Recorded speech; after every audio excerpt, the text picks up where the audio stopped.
राधे राधे गुरुजी। हाँ। मेरा एक प्रश्न है, मैं बचपन से देखती आ रही हूँ, जो लोग नियम धर्म कर्म से मन से बहुत भक्ति करते हैं उनके जीवन में बहुत कष्ट है। सबके जीवन में कष्ट है जो भी भक्ति करते हैं। मैं भी ठाकुर जी को मानती हूँ, उनके इर्द गिर्द ही मेरे विचार रहते हैं, लेकिन इतने नियम मैं नहीं पालन कर सकती। जो थोड़ा होता है वो मैं करती हूँ, लेकिन जो ज़्यादा नियम पालन करते हैं इतना कष्ट में रहते हैं, फिर भी उनके साथ तर ब तर उल्टा होता ही जाता है। तो कहते हैं कि ये सब कर्मों का खेल है, उनके कर्म है, जैसे वो कभी कुछ पिछले जन्म में किया होगा, कभी इस जन्म में किया होगा, उनका फल है, उनका दुख।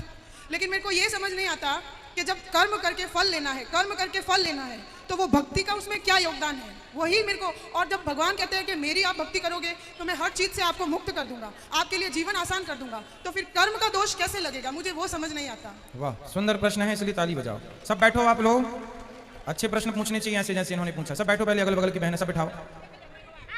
सुनो, इन्होंने पूछा है कि जब कर्म का ही फल भोगना है तो फिर भक्ति करने की क्या जरूरत है। सिंपल ये है। क्यों? सही है। अर्जुन भक्त थे कि नहीं? माइक ले लो, आगे पीछे की मैया बैठ जाओ। अर्जुन भक्त थे कि नहीं? थे ना। लेकिन अर्जुन को भी 12 वर्ष का वनवास जाना पड़ा। 12 साल तक जंगल में रहना कोई सरल काम तो नहीं है। 1 साल अज्ञातवास जंगल में रहना, किसी के दास दासी बन के रहना सरल काम तो नहीं है। जबकि अर्जुन जैसा भक्त कौन होगा? फिर भी उन्हें कष्ट उठाना पड़ा। भगवान राम तो स्वयं भगवान थे, 14 साल का कष्ट। माता सीता तो साक्षात लक्ष्मी थी, फिर भी दर दर की ठोकर जंगल में लकड़ियां काट काट के बच्चों का लव कुश का लालन पालन किया। इसी प्रकार अब आप कहते हैं कि जब हम भक्ति करें तो फिर कर्म ही का फल भोगना है, तो भक्ति का अर्थ क्या?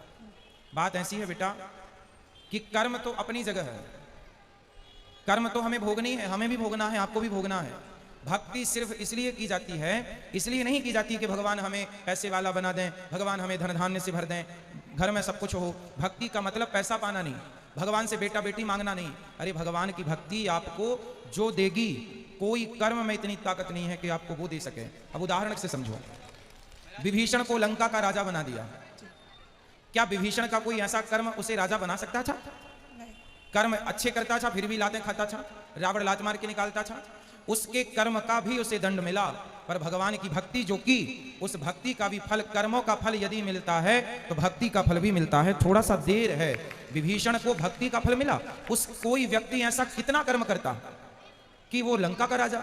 भगवान कर्मों के फल को नहीं देखते कि तुमने भक्ति हमारी कितनी की। जब भक्त शरण में चला जाता है तो भगवान भूल जाते हैं कि कितना बड़ा पापी और पतित है, उठा करके राज सिंहासन पर बिठा दे।